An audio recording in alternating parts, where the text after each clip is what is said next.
পূজাজ ডায়েরিতে সবাইকে সুস্বাগতম নমস্কার জানিয়ে আজকে আবার একটা রেসিপি নিয়ে চলে আসলাম। ডাটা চচ্চড়ি তো সবাই খেয়েছে, এরকম ঢেঁড়স দিয়ে ডাটা চচ্চড়ি একবার বানিয়ে খেয়ে দেখো। আমি কিভাবে বানাই, এইভাবে ডাটা ঢেঁড়স আলু সব কেটে নিয়েছি। সর্ষে বাটা, পাঁচফোড়ন লাগবে, একদম সামান্য ইনগ্রিডিয়েন্ট। সর্ষেটা বাটা হয়ে গেছে।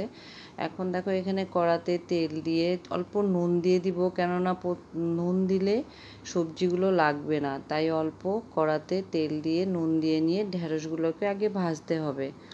ঢেঁড়সগুলোকে একদম পুরো ভেজে নিব, আলাদা করে ভেজে উঠিয়ে নিব, কেননা ঢেঁড়স আর ডাঁটা যদি একসাথে দিই তাহলে ওটা একদম নরম হয়ে যাবে। তাই দেখো ঢেঁড়সগুলো ভাজা হয়ে গেছে। ওই কড়াতে আবার একটু তেল দিয়ে নিলাম, সরষের তেল দিয়ে রান্নাটা করতে হবে। আর এখানে পাঁচফোড়ন দিয়ে নিলাম।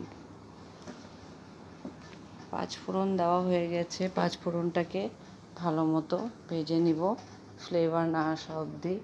তারপর দেখো ডাঁটা আলুটাকে একসাথে ছেড়ে দিব। ডাঁটা আলুটাকে ছেড়ে দিয়ে নুন হলুদ পরিমাণ মতো নুন হলুদটাকে দিয়ে নিব পরিমাণ মতো, কেননা ডাঁটা আলু চচ্চড়ি, তাই একটু লবণটাকে একটু কড়া দিতে হবে। লবণ আর ঝালটা পরিমাণ মতো দিলে, একটু বেশি দিলে ভালো লাগবে।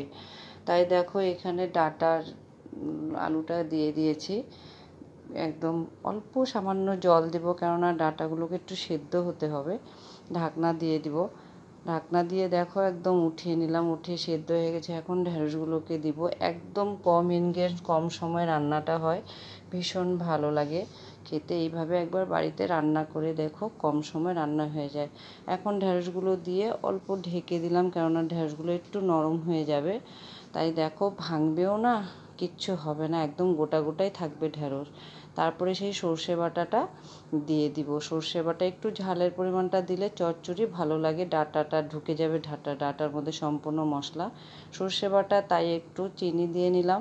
চিনি দিয়ে দেখো একদম রান্নাটা কমপ্লিট হয়ে গেল।